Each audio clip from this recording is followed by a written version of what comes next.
Todas as linguas cumpren unha serie de funcións sociais, sendo a máis importante a de comunicar os membros dunha comunidade. Hai linguas que cumpren todas estas funcións, como o castelán ou o inglés, outras que as comparten como o galego e outras que case non teñen, como o bretón. Cando dúas linguas conviven dentro dunha mesma comunidade, unha delas, que é coñecida como dominante, acaba ocupando os ámbitos da outra, que é coñecida como dominada. Esta última tamén recibe o nome de lingua minorizada e queda relegada aos ámbitos socioculturais máis baixos e é desprezada polos ámbitos socioculturais máis altos. O galego atópase nunha situación de lingua minorizada que ven arrastrando históricamente moitas situacións de autoodio o que xeraron moitos prejuicios lingüísticos. Os prexuizos lingüísticos consisten en presentar rasgos negativos sobre unha lingua ou sobre os falantes. Estes prexuizos lingüísticos e estereotipos dificultan a normalización da lingua minorizada. No noso caso é o galego. Ademais, fannos crer que esta lingua non é tan correcta como a hexemónica, o que dificulta o seu futuro. Agora imos ver un pequeno vídeo con 4 representantes de diferentes bloques do galego mostrando os seus prexuizos cara ao galego.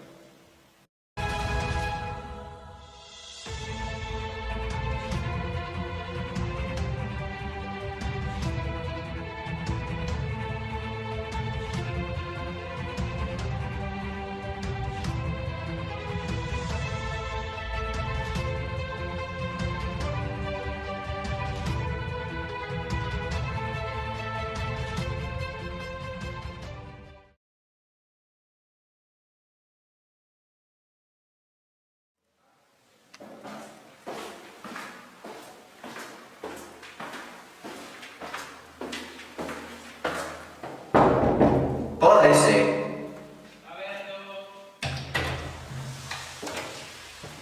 Hola, buenos días. ¿Cómo va todo? Ben, a verdade que ben. Bueno, o examen de física, que sabes que foi bastante mal. Sí, a verdade foi moi difícil. Bueno, que? Un futbolín? Non, prefiro xogar un ping-pong. Ping-pong? Ben. Toma unha bala. Saco.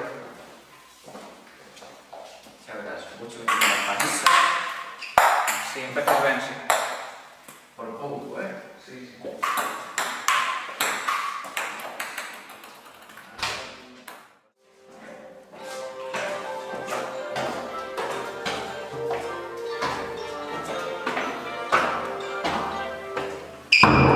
Pódese!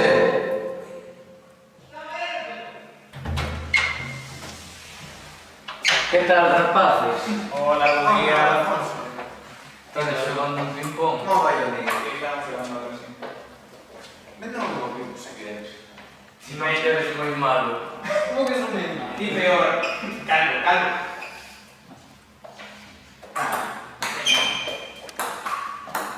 Sí, moi máis forte.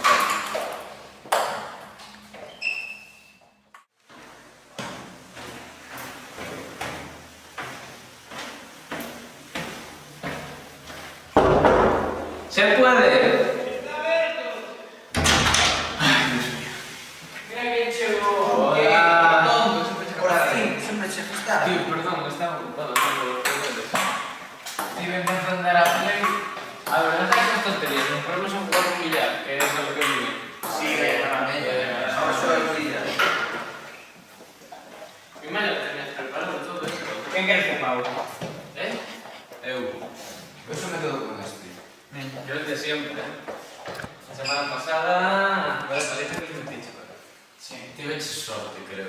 Sí, sí, cuánta sorte, Non comeu en física hoxe cos exames. ¿Qué pasó? Era moi complicado. Que bueno, teño sorte. Bueno, voy a empezar yo, que la semana pasada os metí una pequeña paliza. Bueno, non sei se tampouco.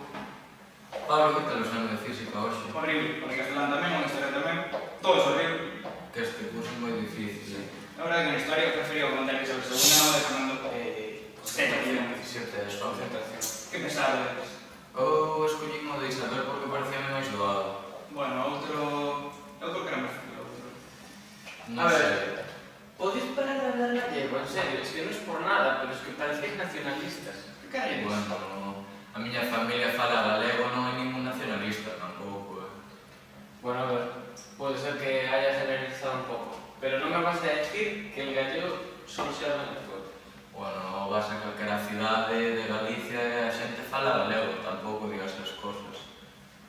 Bueno, yo creo que tú estás intentando hacer que la lengua se vea como la mejor lengua del mundo, y no lo es. Seguro que algún fallo encuentras. Bueno, tampouco tantos. Pois tes razón, Alberto. Penso que o galego non serve para o ámbito científico, como as matemáticas ou a informática. Non, creo que é mentira, porque o meu irmão estuvo estudando en Facultade de Matemáticas e al que todo o mundo falaba galego. Bueno, pois tamén hai xente que di que non é un idioma globalizado, como a internet, que faltan redes en galego.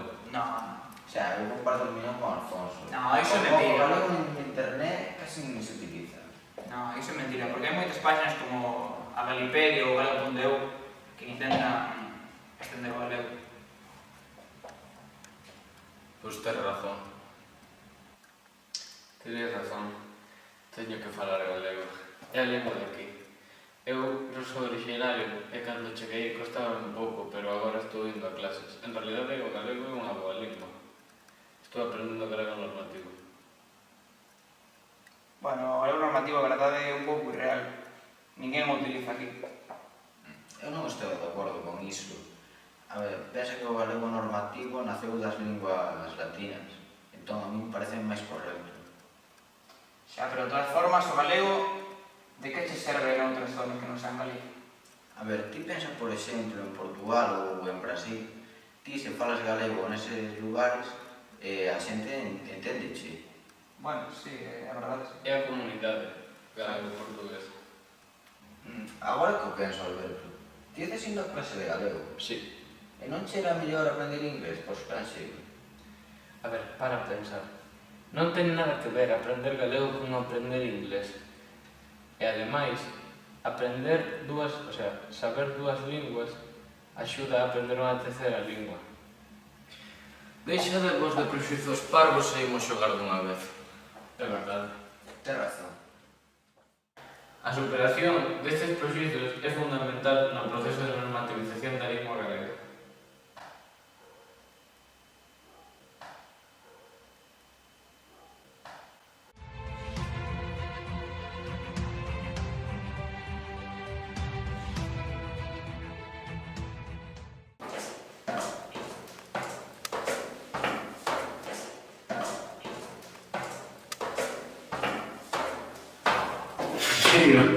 Espera, que... Os prexuizos lingüísticos consisten Hijo neto.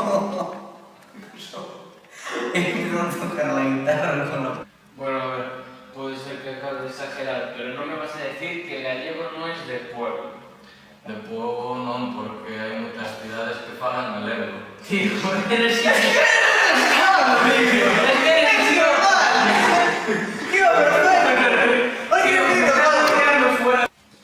Home, Alberto, pois tes razón, para min o galego